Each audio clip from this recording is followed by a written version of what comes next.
我其實就想喺 locally 喺我部機嗰度 upload 一個 CSV file。咁如果喺你自己部機度，咁其實應該就冇問題嘅，就唔需要呢樣嘢。但係如果你想喺 Marimo.app 即係 online 試你啲 program 就需要 upload 到CSV file 咧，咁你可以用呢個方法。啱啱 Copilot 試咗一次嘅。嗱，咁你嚟翻呢個 Marimo.new， 咁我而家咧 click 呢度啦，跟住撳 tab， 咁你基本上就會 run 到 Marimo as mo 嘅，咁shift enter， 跟住 mo dot， 咁你就可以 file 啦。因為我呢個就係 CSV 啦，咁所以就 dot CSV 啦。咁我通常都會俾個名佢啦，叫做 upload 啦。嗱，譬如 upload shift enter， 咁你就會有得俾你 upload 啦。我 click 佢，咁我就喺我個 download folder 嗰度咧 download 一個 file 啦。咁你見到我呢度已經 download 咗個 CSV file 啦，打 upload dot value shift enter， 你就會出咗一堆 file upload results 嘅呢一堆嘢。咁佢其實咧，如果你撳 type 咧 shift enter， 咁你見到佢係一個 tuple 嚟。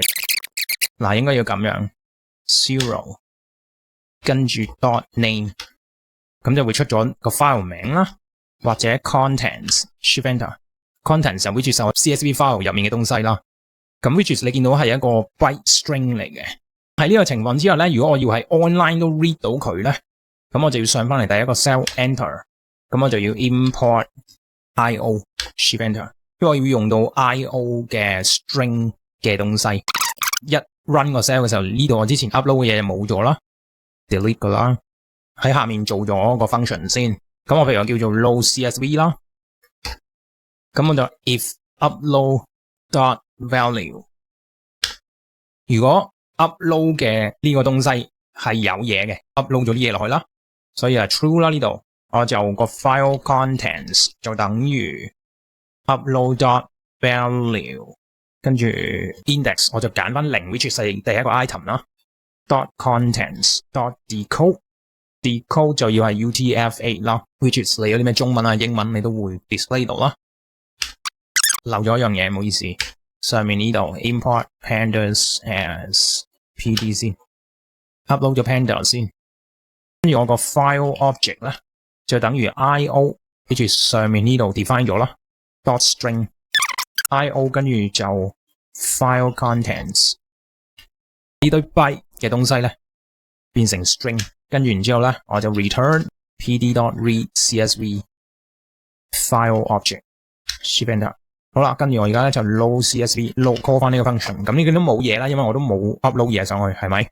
我而家 upload 咯 example.csv string io 我知啊，打錯呢度 string io shift enter pd is not defined， 因為我呢度要 run 多一次 shift enter。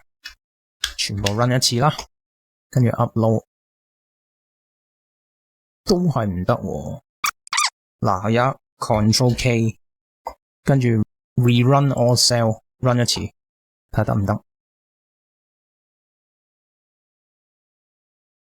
得啦。嗱，你見到即刻 run 到個 cell 出嚟，因為咧 Marimo Notebook 咧，佢唔似得你普通嘅 Python file 啊，由頭 read 到尾啊。譬如 upload run 咗一次。下面又再 run 一次嘅，佢如果有啲 conflict 佢又 run 唔到啊。That's why 你要由頭 run 一次咯。嗱，譬如 clear 咗啦，再 upload 個 CSV， 嗱又出到。好啦，咁呢個就係 Marimo Notebook online version upload 一個 CSV file 要做到嘅東西啦。好，咁希望幫到你啦，拜拜。